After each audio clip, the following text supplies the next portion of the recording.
La problématique qui occupe Paul dans ce passage de la lettre nous semblera bien dépassée. En quoi sommes-nous concernés par la viande sacrifiée aux idoles? Pas si sûr. On parle à nouveau beaucoup de nourriture aujourd'hui, et on sait que de grandes traditions religieuses y vont de leurs prescriptions et de leurs interdits alimentaires. Sans parler de l'inflation des discours, plus ou moins idéologiques, qui mettent en garde contre la consommation de viande, allant jusqu'à vandaliser des boucheries. Alors, ce passage de la lettre nous sera profitable si nous entendons les principes que Paul nous propose, principes qui restent tout à fait actuels. Mais avant, rappelons ceci.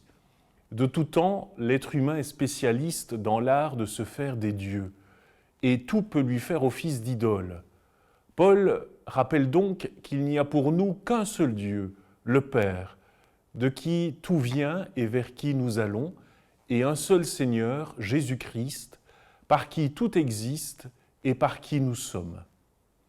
Les idoles ne font pas vivre, seul Dieu nous fait exister par le Christ. Telle est la vraie connaissance, celle de l'amour. Aimer Dieu, dit Paul, c'est être connu de lui. Du coup, la véritable connaissance s'appelle la reconnaissance pour ce que Dieu est, celui d'où nous venons. Une telle reconnaissance fonde notre liberté.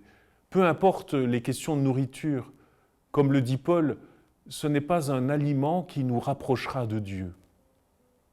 Mais si la connaissance vient de l'amour, il est juste alors qu'elle n'entraîne pas la chute de celui dont la conscience est encore faible. Il y va du principe de relativité relationnelle. Toute connaissance vraie est relative à l'autre qu'elle édifie.